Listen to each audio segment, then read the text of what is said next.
5 effective ways kung paano mo palalaguin yung 5,000 pesos mo. Alam ko kanegosyo, matagal mo nang gustong magsimula ng sarili mong negosyo. Ang problema lang, medyo manipis yung capital mo, yung puhunan mo, pero huwag kang mag-alala kasi marami akong inihanda sa'yo na negosyo na pwede mong gawin gamit yung 5,000 pesos mo or baka under 5,000 pesos pa. Kaya kung handa ka na, simulan na natin kaagad yan. Number 1 kanegosyo, of course, pwede kang magtayo ng sari-sari store.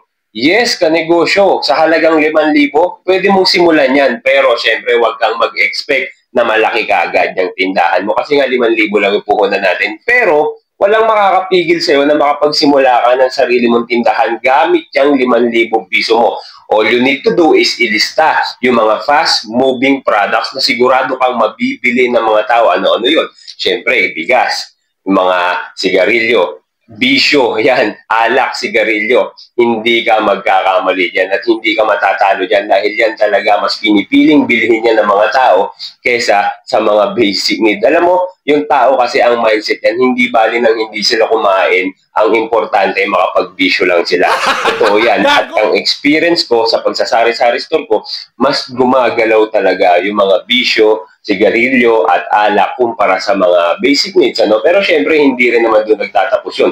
Kinakailangan mo rin bumili ng mga pancit canton at saka yung iba pang mga pagkain na po pwedeng makasatisfy sa gutom nila, mga tinapay, mga pangmabilisan. Kailangan mo lang ilista mo lahat yan, pag-aralan mo na mabuti at pagkasyahin mo yung 5,000 piso mo. Alam ko kanegosyo, maliit yan. Honestly, maliit talaga yan. Pero kailangan mong magsimula at kailangan mong subukan. Kasi kung maghihintay ka pa ng mas malaking kapital, kailan pa mangyayari yan at kailan pa dadating yan. Alam mo ang advantage mo kapag ka nagsimula ka under 5,000 or 5,000 pesos, matalo ka man, at least hindi malaki yung naipatalo mo. At ang higit sa lahat kanegosyo, natutunan mo, na-experience mo, nagkaroon ka ng personal experience sa kung paano magpatakbo ng ganyang klase ng negosyo. Kaya nga, mas maganda ka negosyo, mas mababa yung risk na malugi ka ng mas malaki, di ba? Kaya magsimula ka na, kung wala kang pwesto, hindi mo kinakailangang umupa, pumwesto ka lang mismo sa harap ng bahay mo or sa bintana mo, maraming gumagawa ng ganyang kanegosyo. Doon lang sa mismong bintana nila, nagsasabit lang ng mga paninda nila and then makikita ng mga kapitbahay, so doon na sila bumibili lagi. Pero siguraduhin mo kanegosyo na wag mong gagastusin yung kinikita o tinutubo ng sari-sari store mo, yung mga benta niya. Kasi kapag yan, ginamit mo para ipangtustos sa mga pangunahing pangangailangan ninyo ng pamilya mo, maniwala ka sa akin kanegosyo, ubus yan. Sunog yan kanegosyo. Hayaan mo muna na umikot yung pinuhunan mong 5,000 sa sari-sari store mo bago mo siya kuhanan ng bunga niya. Hanggat maaari kanegosyo, hanggat hindi mo nasasampung ulit yung puhunan na inilagak mo sa sari-sari store mo, wag mo munang gagalawin. Kaya pinaka-importante kapag ganyan lang kaliit ang puhunan mo, dapat meron kang main source of income na talaga namang makakapag-generate ng pera para ipangtustos sa pangunahing pangangailangan ninyo at hindi mo iasa yung pagkain ninyo, kuryente ninyo, at yung mga liabilities and expenses ninyo doon sa sari-sari store na itinayo mo. Okay? Maliwanag yan, ha? Number 2, GCash. E-wallet, cash in or cash out. Alam mo kanegosyo, ako naniniwala ako na ito ay isa sa mga pinakamabilis na paraan. Isa sa mga pinakamabilis na paraan para maparolyo mo, mapagulong mo at madoble mo yung puhunan mo na 5,000 piso.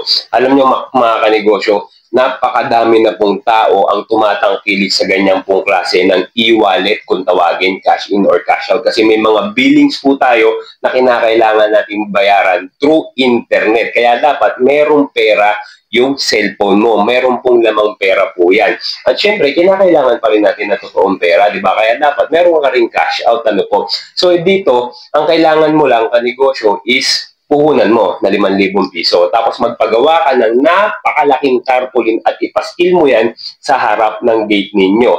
Diba? Alam mo ka negosyo, I guarantee you, hindi ka mawawalan ng customer diyan dahil katulad ng sinabi ko, lahat ng tao kailangan po ng GCash. Kahit ikaw gumagamit ka ng GCash, di ba? Kahit ako, kahit yung mga kakilala ko, gumagamit po ng GCash. Cash in and cash out. Alam mo ka negosyo, napakalaki po ng pwede mong kitain dito. Ito, isipin mo ka negosyo sa isang transaction, pwede ka kumita lowest 10 pesos and highest is 100 pesos. Kasi nga po, 5,000 lang yung puhunan mo. Pero kung mas lalaki pa yung puhunan mo, pwede ka pang kumita ng mas malaki pa sa 100 piso in a single transaction. O, di ba? So imagine, eto na lang So kung 10 pesos mag-base tayo sa pinakamababa, sa minimum. So kung 10 pesos ang pwede mong kitain sa isang transaction, paano kung meron kang 20 transaction sa loob ng isang araw? Alam niyo po, mababa yan. 20 transactions sa loob ng isang araw, baka wala pang kalahati kapag nakilala ang GCash mo diyan sa lugar ninyo, baka wala pang kalahating araw na hit mo na kagad yung 20 transaction. Pabalik tayo. 10 pesos times 20. Doon lang muna tayo sa realistic So that's 200 pesos a day. Imagine, di ba? 200 pesos, malinis sa'yo na yan. I-multiply mo yan by 30 days. So that's 6,000 pesos. O di ba? 30 days lang. Dumoble na kagad, doblado na kagad yung puhunan mo, di ba? Meron ka na kagad 11,000 pesos na puhunan kasi inad mo yung yung principal puhunan mo na 5,000, di ba? So, kung ilalagak mo yan sa bangko, di ba? Yung 5,000 mo, 5,000 na nila. Joke lang. Kung ilalagak mo yan sa bangko, di ba? Yung 5,000 mo, after 30 days, 5,000 pa rin yan. Di ba ka negosyo? Alam mo sa panahon ngayon, kailangan maging wais ka. Gamitin mo yung utak mo, yung lakas ng loob mo, at yung pagiging creative mo ka negosyo.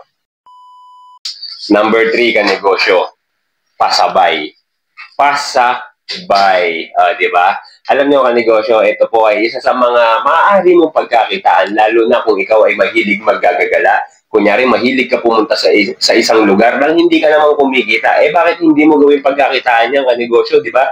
So, kung doon sa lugar na pupuntahan mo, halimbawa, kanegosyo sa Tagaytay, ito muntik na namin gawin ng misis ko to.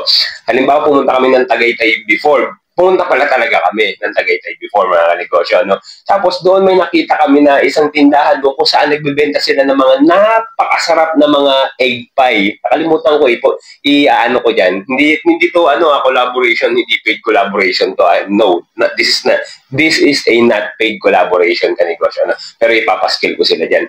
Napakasarap po ng mga pagkain nila diyan, mga kanegosyo, ano? So naisip namin, walang ganyan sa Manila. Bakit hindi tayo bumili dito pagkatapos i-alok natin sa mga kakilala natin, sa mga kaibigan natin, di ba? Pwede, ang pinaka-naisip namin na paraan dito is mag-alok muna kami sa Manila, sa mga kakilala namin, and then likumin namin yung pera. Kung gusto nila, mag-down sila ng 50%, pagpunta namin doon, saka namin bibilin yung mga pinapasabay nila, di ba? So, walang lugi yun at siguradong bibili kasi nag-down payment na sila. So, dito meron kang dalawang option. First option mo is pwede kang mag-abono kasi may puhunan ka naman, pero siguraduhin mo na talagang tiwala ka na bibili nila yung binili mo nung pinapasabay nilang produkto. Kasi kung hindi, sayang yung pera mo, sayang yung puhunan mo, sayang yung pagod mo dahil ikaw lang rin ang kakain yan at masasayang yung pinuhunan mo, di ba? Imbis na nagamit mo yan para sa mas kapakipakinabang na bagay, di ba? Hindi naman nila kinuha kasi nga inabunuhan mo 100%. Yung pangalawang option mo naman, pre-sell mo na kagad sila, di ba?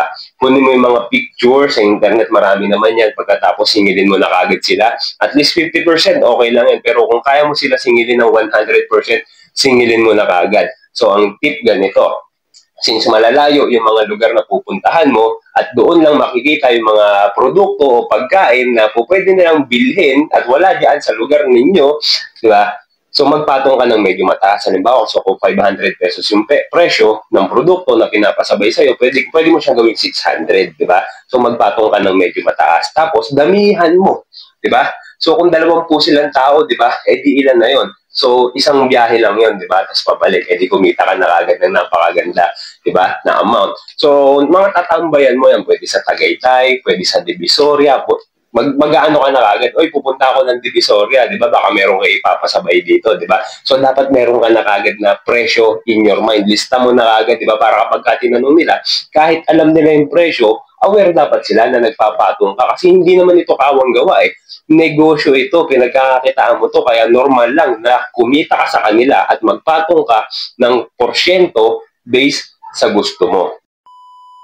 Number 4 ka negosyo. Ito meron pong kinalaman ang skills dito. Kaya kung ikaw ay isang skilled person, so bagay na bagay sa iyo ito, no?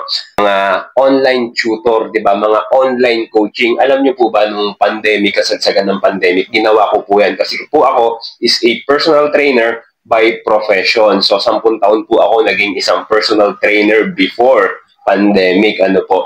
So ayan, sinuwerte tayo kaya nakapagnegosyo, pero isa po 'yan ang pag-online coaching sa mga kinapitan ko para makapag-produce ng pera at makapag-provide sa family ko ng food on the table. Ayan mga kanegosyo, online coaching. Kung ikaw magaling ka sa English, pwede kang mag-English tutor, di ba? Kung katulad ko, marunong ka sa mga fitness, yan, pwede kang mag-online coaching. So kung ikaw meron kang naiisip na skills na pwede mong i-offer sa mga tao na okay lang naman at kaya naman gawin online, bakit hindi mo subukan, di ba? So, subukan mo yan ganyan kasi yan, walang puhunan halos yan, ha? Alam mo, ang puhunan mo lang yan, syempre, kinakailangan mo ng internet. Cellphone, kahit yung lumang cellphone mo na lang or yung kasalukuyan mong ginagamit na phone. And kinakailangan mo ng headset na merong mic. Kasi nga po, para magkarinigan kayo ng client mo, di ba?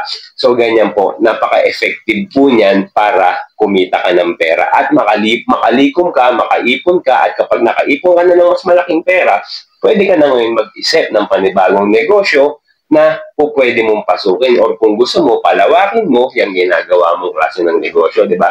Marami ka negosyo na pwede mong gawin sa online, di ba? Kunyari, ikaw, massage therapy, so di ba, online? Igap-igay mo to, sarap ba? Biro lang ang negosyo. Pero my point is, so you have to try and wala namang mawawala kung susubukan mo. Number 5. Kanegosyo, familiar ka ba sa mystery box? Or ngayon yung mga nauuso is mystery sako. Di ba alam nyo nung pandemic, sikat na sikat po yung mga ganyang klase ng business. And until now, sa kasalukuyan, mga kanegosyo, nag-e-exist pa rin po yan. At napakarami pa lang mga tao na pinayaman ng ganyang klase ng negosyo. Ito po yung kung saan bibili kayo ng sako na punong-puno ng lamang produkto na hindi mo alam kung ano-ano yung mga produkto na nilalaman ng sako, kaya siya tinawag na mystery box or mystery shop. Babayaran mo siya, depende. May tigta 3,000, may tigto 2,500, merong tigwa 1,000. Pero syempre, habang mas nagmamahal, mas lalong nagiging valuable yung nilalaman ng loob ng box or ng sako. Yun nga lang, walang nakakaalam. Hindi mo talaga totally alam kung ano yung nasa loob nun. Pero for sure, lahat yun mapapakinabangan pa. At halimbawa, binili mo yun ng halagang 3,000 piso. So kapag ka napunta na sa'yo, pag binuksan mo, tapos lahat ng mga gamit doon, ng mga produkto doon, iisa-isahin mo, pepresyuhan mo, depende sa kung magkano mo sila gustong ibenta. So, ang diskarte dito mga kanegosyo, pinepresyuhan nila ng sakto lang, bababa lang, kasi sobrang dami yun eh. Alam niyo yung produkto, kahit ibenta nyo ng napakamura yung bawat isang produkto na nilalaman ng sako or ng box, kikita ka pa rin. Alam niyo po, meron ako dating katabi sa tindahan ko na ganyan ang ginawang negosyo. Grabe yung negosyo. Sabi ko sa inyo, araw-araw, pagkalatag niya ng pagkalatag ng mga produkto niya na galing doon sa mystery box, wala na pong tigil ang pagdagsa ng tao hanggang sa maubos yung mga nakalatag niyang produkto. Totoo yan, kanegosyo. Nangyari po talaga yun. Kaya lahat kami na mga katabi niyang tindahan, nakanganga. Kasi nga, ang ganda ng negosyo niya. Tapos ang ganda ng laman ng mga sako. Talagang lahat napapakinabangan. Merong gulong ng motor, merong mga tungkol naman sa damit, meron naman sa mga gadgets, iba-iba, halo-halo. Kaya ayan ka negosyo, napakaraming nagbebenta ng ganyan. Pero siguraduhin mo kung papasukin mo yung ganitong klase ng negosyo, dapat doon ka sa supplier na legit. At yon mga kanegosyo, ang 5 epektibong paraan kung paano mo mapapalago ang 5,000 piso na puhunan mo. So umaasa ako kanegosyo na sana kahit paano nakapulot ka ng aral dito at na-inspire kita at mas lalo pa kitang na-motivate na simulan na yung negosyo na matagal mo nang pinaplano at pinapangarap. At ako naman pinagdarasal ko yung magiging tagumpay mo sa buhay mo, especially sa business career mo. So yun lang mga kanegosyo. Kung hindi ka pa pala nakasubscribe, ako mag-subscribe ka na kasi palagi po ako nag-upload ng ganitong klase ng mga topic, ng mga video dito sa aking YouTube channel. Kaya kung hindi ka pa nakasubscribe, i-click mo na yan kanegosyo. Once again, ako nga pala si Mark Salazar at naniniwala ako na kaya mo.